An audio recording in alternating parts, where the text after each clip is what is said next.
Buenas noches, mis queridos amigos, hermanos. Una vez más, volvemos a tratar de estar con ustedes por este medio, siempre con la esperanza de que lo que podamos compartir con cada uno de ustedes vaya a ser de bendición, vaya a ser de gozo, de esperanza, de fe para sus vidas y quizás de otros que están en necesidad en días como los que estamos viviendo. Bueno, nuestra iglesia, pues una familia de nuestra iglesia específicamente fue tocada de manera muy dolorosa y cuando el dolor viene a la vida, siempre hay preguntas, ¿no? Y bueno, gracias a Dios por su palabra, gracias a Dios por el Señor, ¿no? Y quisiera compartir algo acerca del dolor, del sufrimiento. Ojalá y con la esperanza de que esto pueda llevar fe, esperanza, paz a los corazones de todos aquellos que quizás no están viendo, que quizás tú conoces y que han sido tocados por el sufrir, por el dolor. Y, y me encantaría que Dios, a través de su palabra, pudiera de una u otra manera llevarles un poco de consuelo o el consuelo total, sanidad de sus heridas. Creo con todo el corazón que hay dolores en la vida más grandes que otros, por lo que la Biblia enseña. Ningún dolor es porque sí, siempre hay un propósito de Dios eterno que nosotros no vamos a entender quizás hasta mucho después, pero que con Él o con ellos, hablando del dolor, siempre se cumplirá lo que Dios quiere para nuestras vidas. Hay un hombre específico que hay en la Escritura que nos enseña muchísimo acerca de el sufrimiento. Es el libro de Job. Es un libro hermosísimo, es un libro lleno de enseñanza, es un libro profundo, voy a decir, es un libro específicamente tratando con Israel en tiempo de tribulación, pero que tiene grandes principios para nuestras vidas en esta tierra. Entonces es hablando de Job y la revelación de Dios en el sufrimiento, porque Job ha estado viviendo en una miseria sin alivio durante meses, llagas abiertas por todo el cuerpo. Durante este tiempo ha cargado el dolor de 7 hijos muertos y 3 hijas muertas, todos el mismo día. Toda su riqueza se desvaneció en una sola tarde, se hizo repulsivo para su esposa, odioso para sus hermanos, e incluso los niños lo despreciaban mientras él estaba ahí sobre las cenizas fuera de la ciudad en su dolor intenso. Pero también vemos la fe vacilante de Job y sus quejas hacia Dios. Al principio, Job soportó esas calamidades con sorprendente sumisión. El Señor dio y el Señor quitó, bendito sea el nombre del Señor, fue lo que él dijo. O dijo también, aceptaremos el bien de Dios y no aceptaremos el mal. Pero a medida que la miseria continuó durante meses, Job vaciló en su confianza de que Dios estaba a su favor. Al defenderse de la mala enseñanza de Elifaz, Bildad y Zofar, sus amigos, dijo cosas sobre Dios que no eran ciertas. Comenzó a insistir en su propia justicia a expensas de la justicia de Dios. Por darles un ejemplo, en el capítulo 13, 23 y 24, él dijo, hazme conocer mi rebelión y mi pecado. ¿Por qué escondes tu rostro y me consideras tu enemigo? Job solo podía pensar que Dios estaba ignorando su fidelidad y tratándolo como un enemigo, en otras palabras, castigándolo. Él sí llegó al punto donde confesó en el 19, 25 al 27 que después de la muerte vería a Dios como su redentor. Pero por ahora Dios le estaba tratando como un enemigo, no como un amigo, un hijo, o al menos así pensaba en ese momento Job. Y por eso se quejaba delante de Dios. ¿Quién me diera saber dónde encontrarle para poder llegar hasta su trono? Expondría ante él mi causa y llenaría mi boca de argumentos. ¿Por qué no se reserva en los tiempos del Todopoderoso? ¿Y por qué no ven sus días los que le conocen? Wow. Las teologías o las enseñanzas superficiales de los amigos de Job son bien claras, porque esos 3 amigos de Job habían adoptado la posición de que la severidad del sufrimiento de Job debía ser una señal de algún terrible pecado en la vida de Job. Dios está castigando a Job. pero Job los silencia mostrando que no hay correlación en este mundo entre la justicia y la prosperidad o entre la maldad y el sufrimiento. A menudo los justos sufren más que los malvados y los malvados a menudo prosperan más que los justos. Job obtiene la victoria sobre esta enseñanza tan superficial de estos disque amigos, ¿no? Pero después viene la exhortación, la reprensión y el consejo de Eliú, un joven, del 32 al 37. El amigo más joven, Eliú, reprende tanto a Job como a sus 3 amigos. Estos 3 amigos no habían podido explicar el sufrimiento de este buen hombre con esta enseñanza que compartieron con él. Y Job había dicho cosas imprudentes y no gratas sobre Dios a fin de justificarse a sí mismo. La idea de Eliú es que Job es un hombre justo, aunque no perfecto, y que es amado por Dios. Dios no le está tratando como a su enemigo, sino como a su hijo y amigo. Dios originalmente permitió que los sufrimientos de Job comenzaran para mostrarle a Satanás y a los ejércitos del cielo que Job apreciaba más la dignidad de Dios, su amor, que a sus propias posesiones y a su familia y a sus riquezas. Pero después de que Job mostró que realmente amaba a Dios más que todo lo demás en el mundo, había otro propósito que Dios buscaba lograr al permitir que este sufrimiento se prolongara durante muchos meses. Así que ese propósito, según Eliú, era eliminar el residuo, lo que quedaba de orgullo en la vida de Job. Un residuo que yacía dormido en lo más profundo de su vida. Cuando Job fue suficientemente afectado por el sufrimiento, se despertó ese sentimiento de orgullo en su vida y se reveló cuando Job trató de justificarse a expensas de Dios. Entonces vemos un doble propósito para el sufrimiento en la vida de Job. Lo que hemos visto hasta ahora entonces es que el sufrimiento de Job tenía una doble explicación. Su propósito al principio era demostrar el valor y la gloria de Dios. Y su propósito continuo era refinar la justicia de Job, su vida. Su sufrimiento no era un castigo, no es una señal de la ira de Dios. El dolor de Job no es el dolor del látigo de un verdugo, sino el dolor del bisturí del cirujano divino. Quitar la enfermedad de orgullo es lo más amoroso que Dios podría hacer, no importa cuál fuera el costo. Recuerde las palabras del Señor. Es mejor sufrir el intenso dolor de arrancar un ojo que permitir un pecado en el corazón. Si esto no parece obvio para usted, a saber que la santificación es digna de dolor en esta tierra, probablemente es porque usted quizás no aborrece el pecado o no valora la santidad como Dios la valora y como usted debiera. Examinemos entonces cuidadosamente esta parte de nuestra vida en ese sentido. Pero de repente se forma una tormenta y Dios reprende a Job. Hacia el final del discurso de Eliú, del 32 al 37 capítulos, se había formado una tormenta y había llenado de admiración a Eliú. Es como si se sintiera la cercanía de Dios en esa tormenta y llevara sus palabras hacia una conclusión. Y ciertamente, de alguna forma, ese torbellino viene de la voz de Dios a Job, del 38 al 41. En el 38, 1 al 2, comienza Dios. Entonces el Señor respondió a Job desde el torbellino y dijo: ¿Quién es este que oscurece el consejo con palabras sin conocimiento?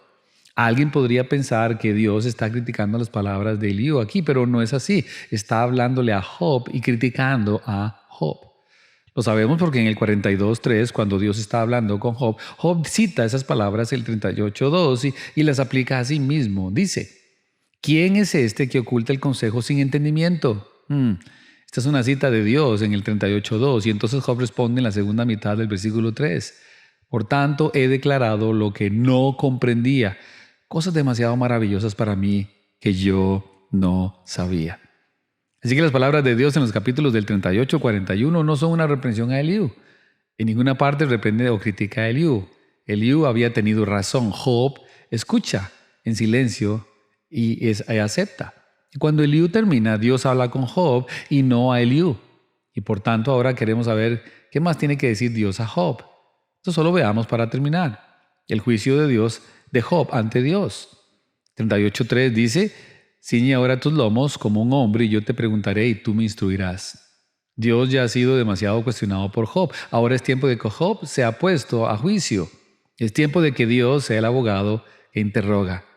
Entonces, para resumir el interrogatorio sin leer todo el texto, no es exactamente lo que usted esperaría, pero es la mejor manera para terminar el día de hoy, no hacerlo muy largo. Preguntas sobre el mundo inferior. En el 38, 4 al 7, Dios se enfoca en la tierra y le dice, ¿dónde estabas tú cuando yo echaba los cimientos de la tierra? Dímelo si tienes inteligencia, ¿no? No estabas ahí, Job, y no sabes cómo lo hice. Del 8 al 11, Dios se enfoca en el mar.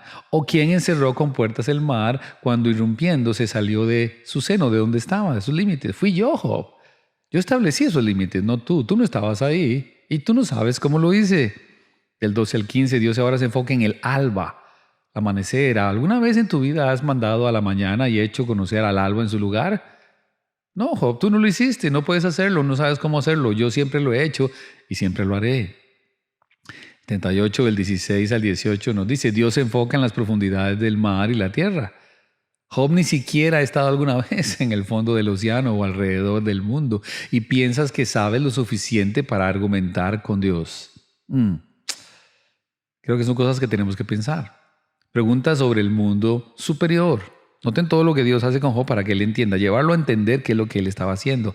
Entonces, en la última mitad del capítulo 38, Dios deja de enfocarse en el mundo inferior y se enfoca en el mundo superior. Específicamente tratando de llevar a Job a que entienda. Primero en el versículo 19 al 21, pregunta a Job sobre el origen de la luz y la oscuridad.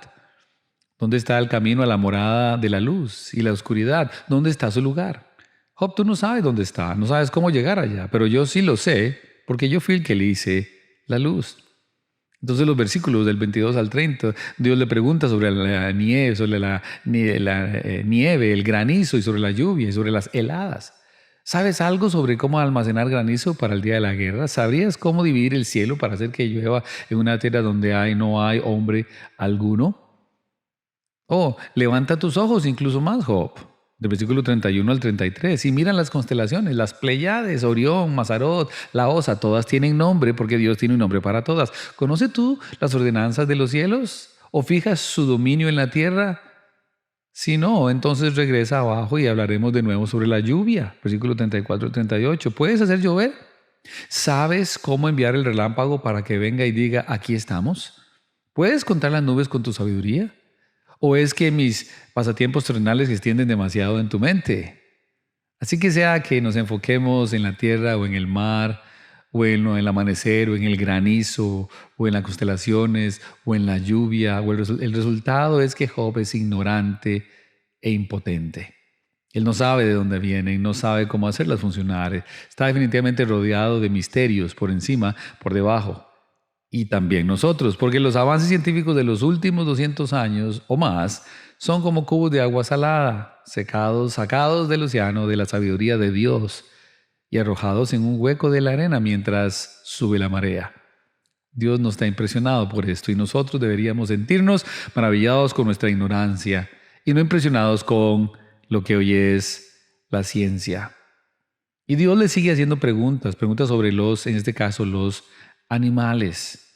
Y entonces vienen las preguntas sobre el mundo de los animales, a los cuales no me voy a referir, pero ustedes las pueden allí buscar.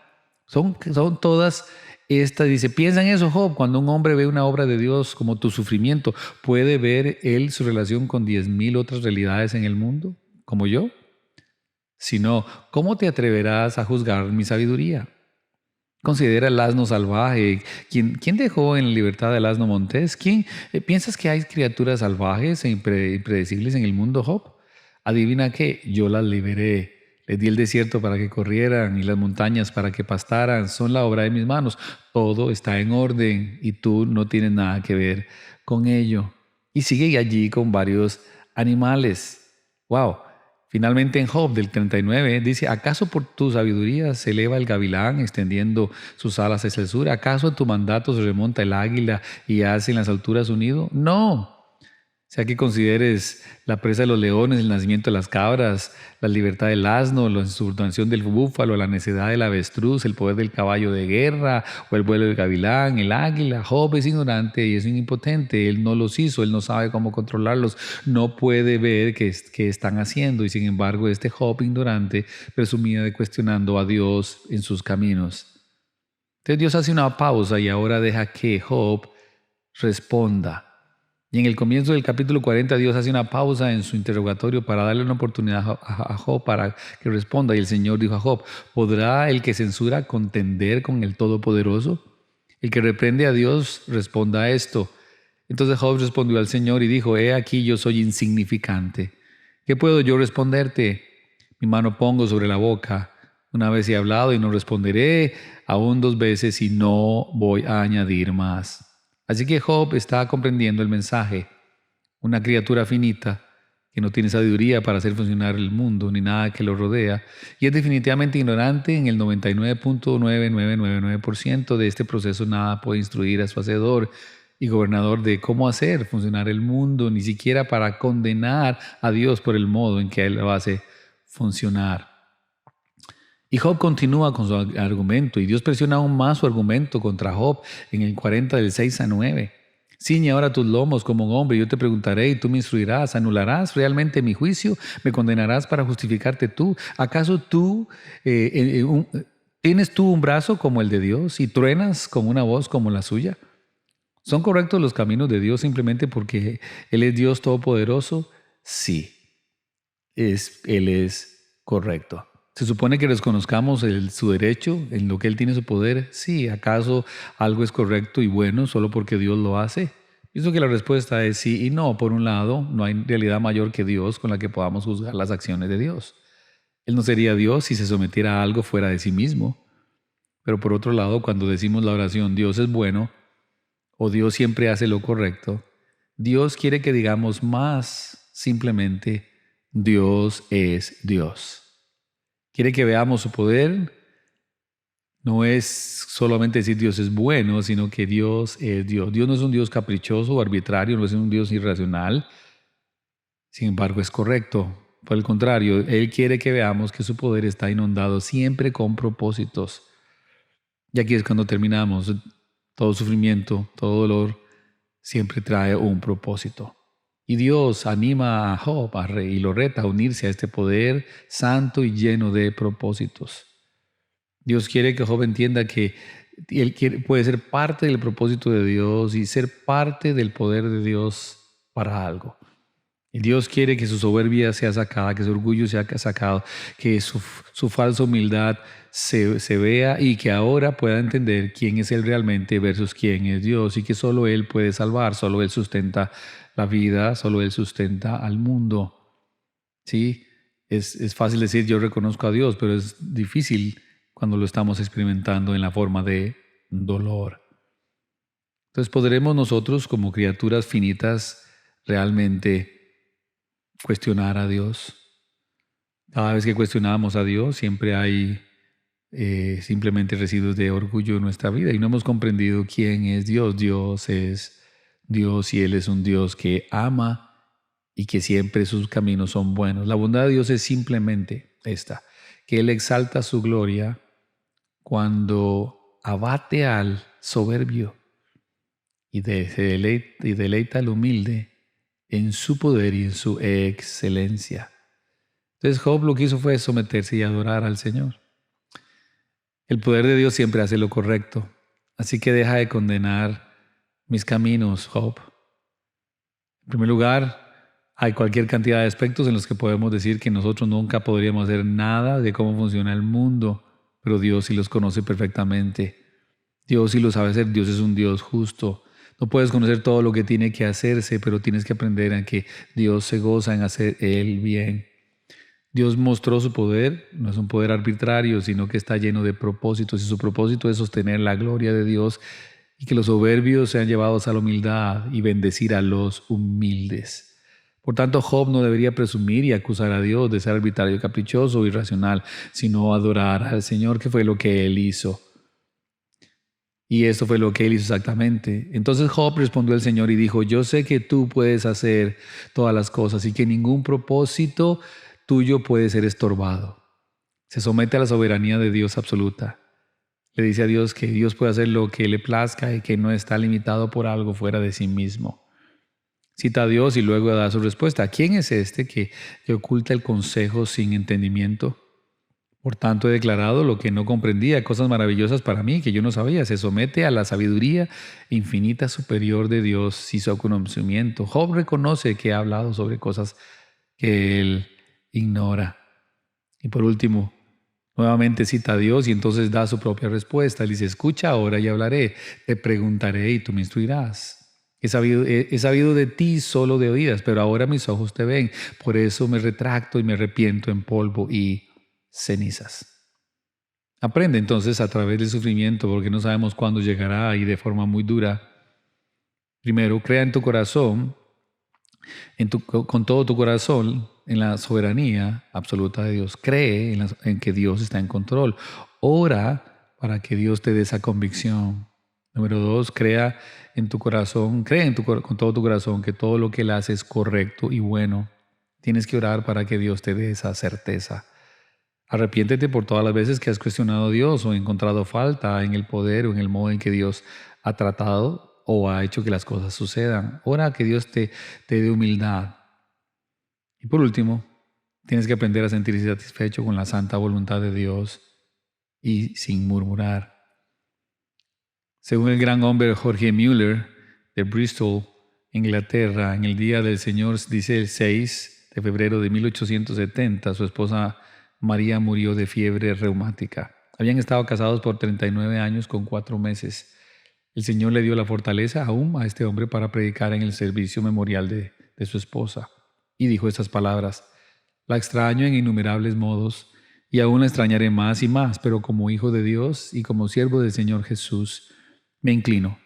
Estoy satisfecho con la voluntad de mi Padre Celestial. Busco su santa voluntad mediante una sumisión perfecta para glorificarle. Beso continuamente la mano que hoy así me ha afligido. Para decir palabras como estas, hay que reconocer que Dios es Dios y tener un Dios como Dios en nuestra vida.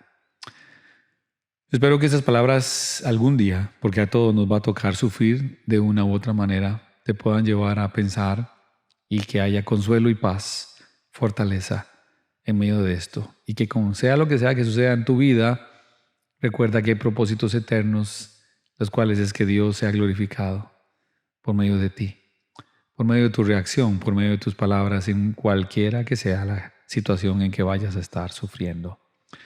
Les pido oración por la familia de Aleida. Hoy estaba con el pastor Ernesto y su esposa y algunos familiares allí en su dolor, en la pérdida de su hijo. Les animo a que oren por esta familia para que Dios pues vaya sanando poco a poco en su dolor y que el Señor les dé la paz que solamente puede darles Él. Así que espero que esto haya sido de bendición. Ojalá que lo escuchen de nuevo. Ojalá que puedan leer Job en los capítulos y versículos que estuve mencionando, y que ojalá pueda llevarles a ustedes y a mí a conocer a un Dios real, verdadero, que nos ama y que ningún propósito de Él es herirnos, sino transformarnos a la imagen de su querido y amado Hijo Jesucristo. Buenas noches. Que Dios les bendiga a todos. Un abrazo. Hasta luego.